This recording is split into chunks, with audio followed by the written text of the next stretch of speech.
20 years ago, I got dealt a dysfunctional card. My little brother became a heroin addict, and my father became an alcoholic. What do? Do I sit there and join my little brother, or do I become an alcoholic alongside my father? No. I got off my arse, I stopped feeling sorry for myself, and I got on with it.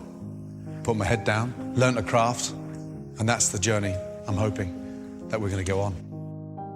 My first passion before food was football, but I was always a good eater, great lover of food, and I grew up partly in Scotland, partly down south. So we had that sort of token of appreciation of home-cooked food.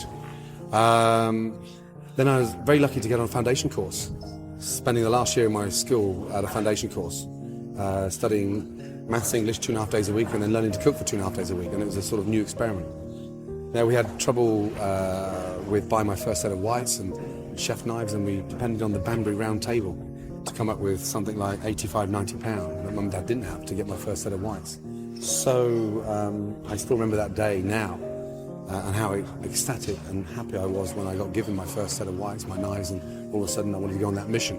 Football was a sort of huge burning ambition. I had a horrific injury where I smashed my cartilage, and then all of a sudden, you know, what do you do? You sit there and get bitter. But I had this little burning desire of this sort of chef, this ambition. And then I sort of channeled that frustration from football into cooking in a way that I just wanted to learn. The foundation course was huge. Did a Sitting Guild 706. I was a mature part-time student, and Mum and Dad didn't have the money to send me to college full-time. So it was hard, but what I did do is take a job in the industry. I worked 6 days a week and went to college 1 day a week. So then everything started becoming clearer. Got my qualifications, the basic, and then went to London. And that's where it really just, took off. From the age of 16 to sort of 29, 30 is 14 years of a sponge. You're absorbing knowledge. Don't take a job for the sake of money. Don't worry about earning £500 a month or a year more somewhere else. Go and get knowledge, because that becomes a bigger passport for everything. The money will come once you've mastered your craft and you become incredibly talented. Find a different level of comfort. When things get too comfortable and you're still living with your parents and you've still got your first job and you don't want to move out because everything's too comfortable, get out. Put yourself in a strange situation in the middle of Barcelona. Put yourself in the middle of Paris, put yourself in the middle of Belgium, and see what's available. Anybody can buy a restaurant. And I want to get back to that dinner party where, Marjorie and Philip are sat having dinner and the neighbours say, "Philip's fucking amazing, you should open a restaurant." And they fall in love with the idea as opposed to the passion of what it takes on a daily basis. Restaurants are business, and it's tough businesses. So you need to be passionate on a daily basis, not just when you feel like it.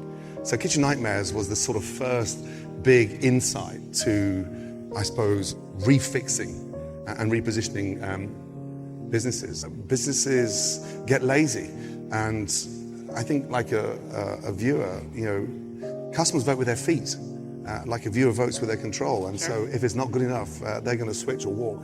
I multitask, and so I think, you could be the best chef in the world, but if you've got a bad business behind that, then you look, the most stupid. So the more success you have, the more wrapped up in cotton wool you get. And so I'm the opposite.